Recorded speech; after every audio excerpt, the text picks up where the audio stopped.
여러분들이 좀 합니다. 나는 하나님을 예배하는 예배자입니다. 함께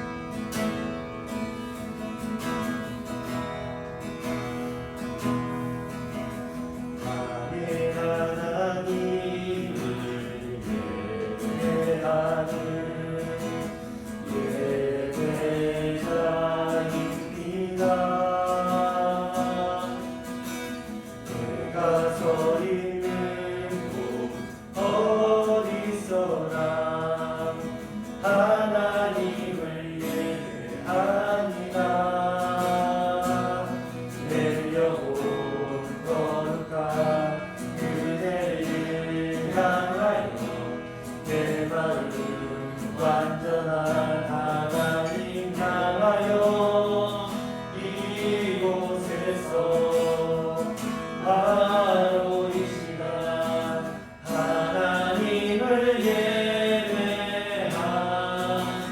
나는 하나님을 예배하는 나는 하나님을 예배하는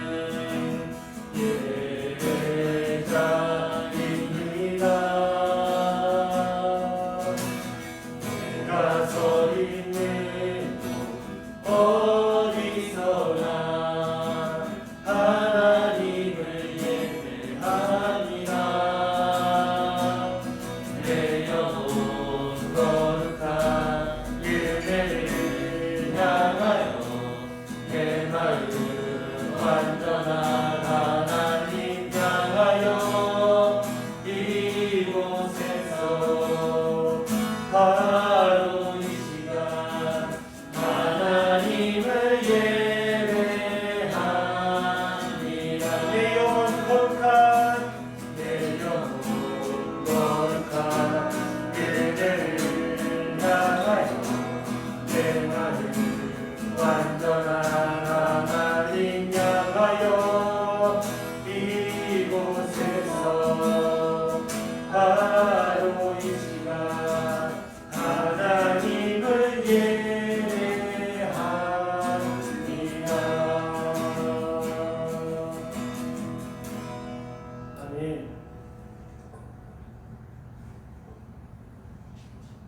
시편 57편 5절 말씀입니다.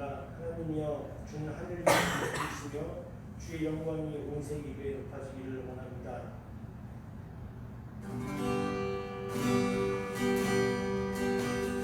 당신은 영광의 해와 당신은 평강의 왕 당신은 하늘과 땅의 주 당신은 정의의 하늘 천사가 무릎 꿇고 예배하고 찬송하네 영원한 생명 말씀 당신은 예수 그리스도 주 호산나 다윗의 자손께 호산나 물러왕 중의 왕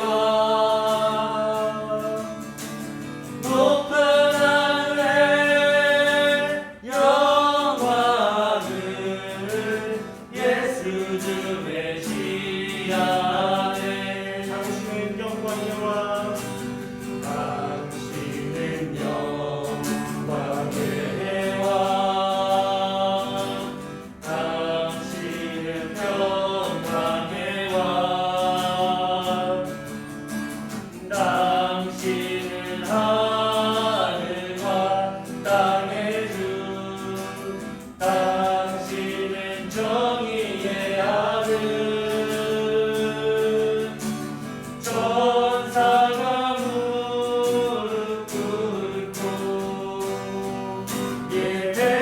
예배하고 경배하네 영원한 생명 말씀 당신은 예수 그리스도 주 호산나 다윗의 호산나 다윗의 자손께 호산나 물러왕 중의 왕 높은 하늘의 영광을 예수 주 메시아 호산나 다윗의 호산나 다윗의 자손께 호산나 물러왕 중의 왕 높은 하늘의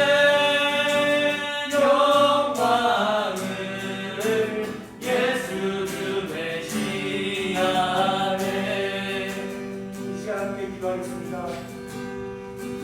이 시간 예배를 통해서 정결함과 감사함을 드리는 기도회가 되려고 함께 기도했으면 좋겠습니다. 두 번째로는 예수의 이름과 그의 영광이 이 땅에 거룩한 신부인 교회와 각자의 성도들에게 임하여 진리의 이름의 영광을 돌릴 수 있도록 함께 기도하는 시간 갖도록 하겠습니다. 기도합니다. 주님, 주님의 이름 높여주길 소망합니다. 우리의 이름이 아니라 주님의 이름이 높여주길 소망합니다. 하나님, 그런 위해서는 우리가 정결함으로 준비되어야 함을 고백합니다. 하나님 말씀으로 준비되어야 함을 고백합니다. 하나님 오늘 그 높은 신령 능력의 말씀을 통해서 우리가 주님의 말씀 안에 살아가야 되는 고백합니다. 하나님 무엇이 때로는 현실에 너무 지치고 힘들고 어려워서 주님의 자리에서 살아가기 힘든 걸 고백합니다. 하나님 그럼에도 불구하고 하나님께서 우리가 함께 하시니 그 능력의 말씀이 함께 하시니 지치지 않을 수 있음을 고백합니다. 하나님 그리하 예배의 자리로 돌아옵니다. 하나님 예배를 통해서 주님의 말씀을 경험하게 하시고 주님의 능력을 경험하게 하옵소서. 영원한 생명 되신 주님의 말씀을 고백합니다. 하나님 너무나 힘들고 어려운 상황 가운데서도 이 자리에 나오게 하시고 이 자리에 통해서 하나님 말씀을 경험하게 하시니 그 놀라운 기쁨을 우리가 감사함으로 받을 수 있도록 도와주옵소서. 하나님께서 하늘의 창조를 누려주시고 하나님의 다윗의 축복과 능력의 말씀을 우리에게 허락하셨던 것처럼 오늘 우리에게도 대대교에게도 성령 하나님께서 함께 하심을 고백하오니 주님께서 진리를 부른 자들에게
오늘 말씀은 누가복음 9장 28절에서 29절 말씀입니다.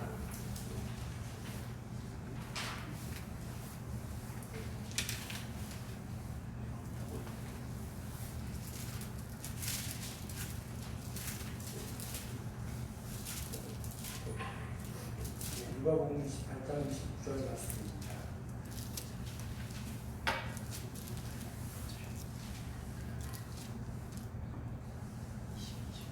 누가 9장 9장 28절 29절 말씀입니다.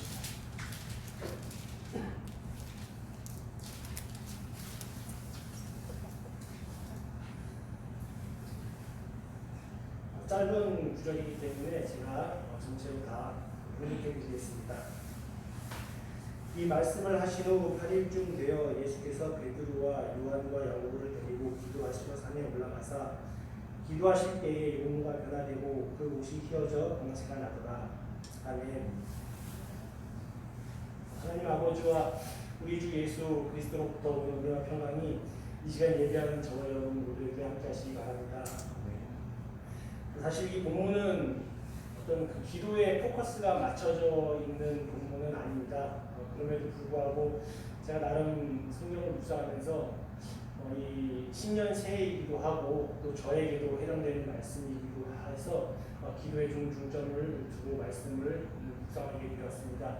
그러다 보니까 기도에 대해서 옛날에 배웠던 경험도 있었고 기도가 얼마나 중요한지 그리고 능력의 시작이 기도로부터 시작된다는 것을 여러분들과 교대 성도님들과 함께 나누고 싶었기에 준비하게 되었습니다.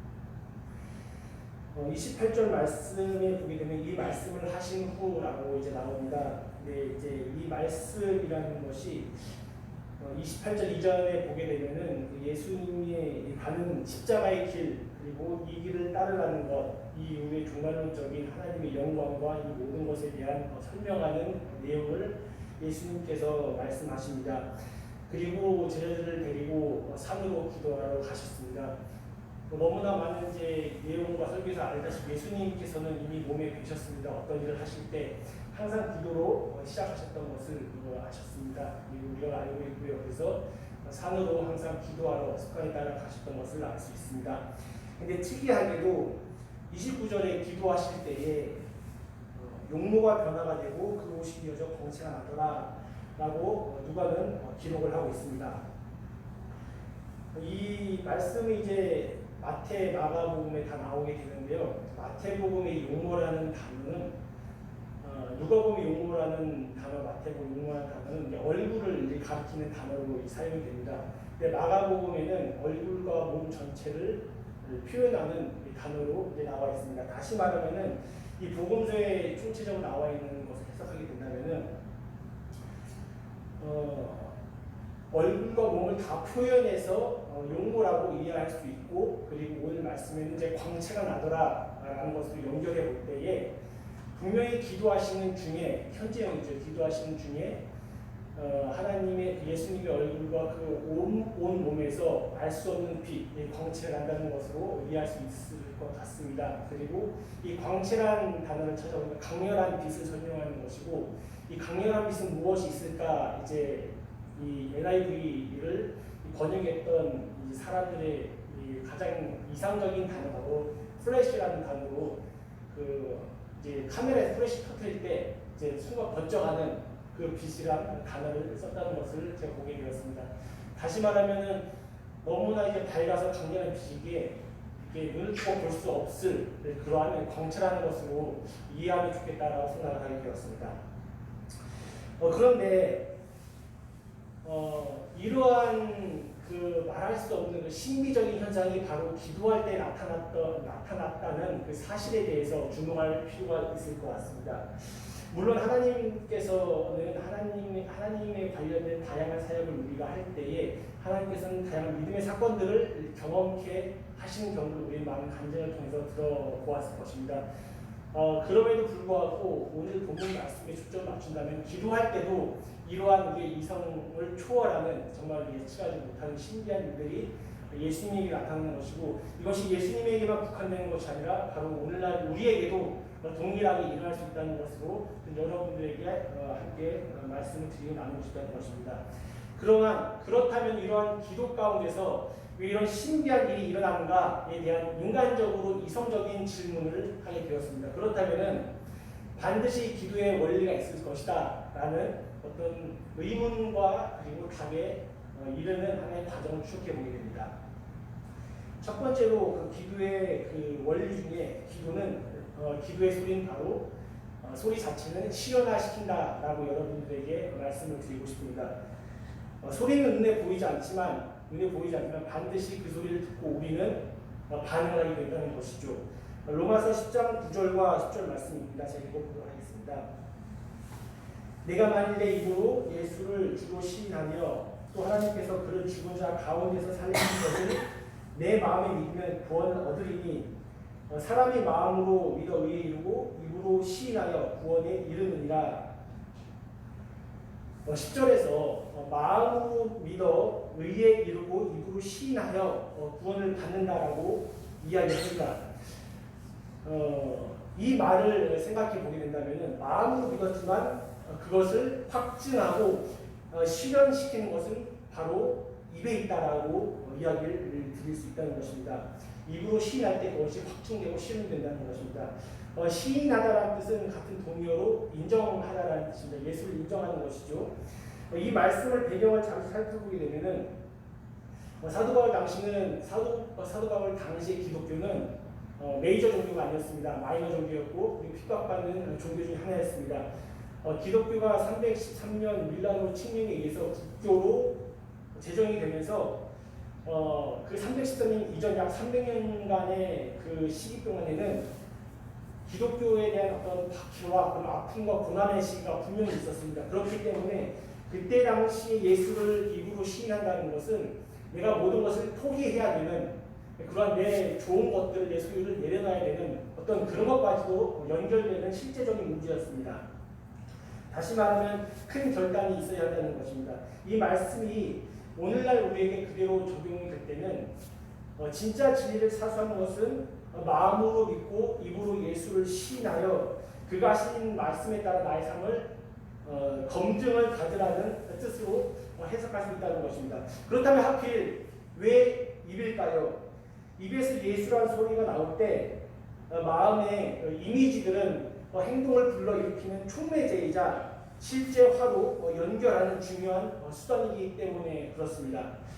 말을 하고 우리가 말에 묶인다는 얘기를 자주 하지 않습니까? 그리고 그 말을 하고 실제로 나도 모르게 그 말대로 행동하고 있는 모습을 자주 보지 않습니까?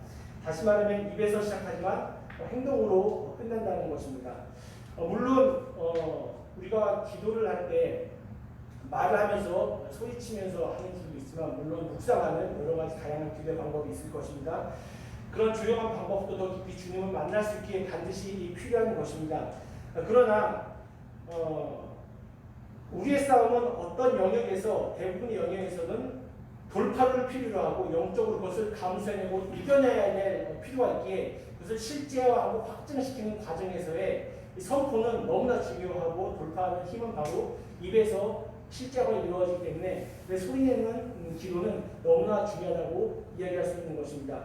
제가 교육에 관련된 일을 하면서 참 많이 교육에 관련된 일을 했던 경험들이 설교를 준비하면서 묵상하면서 큰 도움이 되는 것을 이번에도 좀 경험하게 됐는데요. 사실 제가 태내기에서부터 영영아, 영아, 이제 유아, 이제 어린이, 학령기 이렇게 나가게 되는데요. 이 태내기에서의 태내의 상황에서 이제 8주 이후부터 아이가 태내에 있을 때부터 엄마의 소리에 영향을 받습니다. 그래서 8주부터 약 태어나기 전 40주까지 과정을 추적 조사를 했는데 여기서 엄마의 목소리를 자주 들었던 아이들이 태동이가 많고 적극적으로 활발하다는 연구 결과가 있습니다. 이 데이터는 어떻게 됐냐면은 정말 아무도 모르는 그 아저씨의 음성, 그리고 아줌마의 음성을 이제 다 데이터를 냈는데 이 엄마의 목소리가 들릴 때 이 목소리를 통해서 아이가 반응을 한다는 것이죠. 다시 말하면 아이가 단어는 이해할 수 있는 것은 아니지만 엄마 고유의 소리에서 나오는 음파와 그 파동에 의해서 아이가 반응한다는 것입니다. 또한 그 아이가 태어나서 엄마의 이야기를 자주 듣고 엄마의 대화를 자주 했던 아이들, 그리고 대화를 많이 하면서도 특히 잘 때 엄마가 동화를 많이 읽어주는 아이들이 실제적으로 어휘력이 높아진다는 연구 결과가 있을 뿐더러 더 중요한 것은 미국 주립의 캘리포니아 대의 영문학 도서학과 교수인 전정재 박사는 유아 시절에 엄마가 말해주는 그 단어들은 아이 머릿속에 들어가는 돈과 같다고 이야기합니다. 다시 말하면은 아이 머리가 저금통이라면은 엄마 입에서 나오는 어휘와 단어들이 돈이 역할을 하는, 다시 말해 돈을 넣어주는 저금통의 어떤 역할을 한다는 것이죠. 아이의 머리가. 따라서 이러한 그 소리로 엄마와의 단어와 대화하는 이런 과정을 통해서 아이가 실제적으로 많이 발달하고 어휘가 높아진다는 것은 이미 그 수많은 논문들과 결과에 의해서 드러나는 사실입니다. 마지막으로 그 언어 습득 기제라는 말이 있습니다. 언어를 배울 수 있는 최적의 나이가 있다는 그 용어인데요. 미국 1970년대 미국 로스앤젤레스에서 그 여자아이인 진이라는 13살 아이가 발견이 됩니다. 지금 그 정인이 사건 때문에 사회가 많이 떠들썩하고 안타까운데 그때 당시에도 아니 그 이전부터는 상당히 이런 문제는 많았습니다. 그래서 1970년 로스앤젤레스 한 빈민가에서 13살 진이라는 그 아이가 부모의 그 학대에 10년간 집안에만 갇혀 있게 됩니다. 사실 그 3살부터 어휘 발달이 폭발적으로 이루어지는데 3살부터 13살까지 갇혀 있었으니 10년간 이 아이가 갇혀 있었고 정말로 탈출을 통해서 이 엄마가 이 아이를 탈출함으로써 이 모든 것이 만천에 밝혀짐으로써 이 아이를 사회복지기관에서 입양해서 키우게 되는 과정을 이제 설명합니다. 근데 이 아이가 13살인데도 불구하고 어휘력이 3살밖에 안 되는 거예요. 간단한 단어도만 알 수 있고 기본적인 문장 구사력도 안 되고 대화도 하지 못하는 것입니다. 그래서 이 아이를 위해서 많은 언어학자들과 그리고 사회복지사들이 이 아이를 제대로 키우려고 4년간 정말 운님을 다해서 키웠습니다. 근데도 불구하고 이 아이의 실력이 7세 이후가 넘어가지 못하는 거예요. 이러한 사실이 있었고 또한 그 1920년도에 인도에서 아멜라라는 그 아이가 미국 그 늑대 소년으로서 이런 아이들을 통해서 여러 가지 연구 결과를 가져왔지만 중요한 것은 이 언어 발달의 시점인 7세 이전까지의 제대로 된 소리를 경험하지 못한 아이들이 성인이 될수록 여전히 초등학생의 어휘 기사를 이루고 넘어가지 못한다는 것을 여러 가지 자료를 보여준다는 것입니다. 제가 이러한 다양한 그 논문을 왜 이야기를 드리냐면요. 소리가 사람을 만들어간다라는 것을 여러분들께 이야기 드리고 싶다는 것입니다.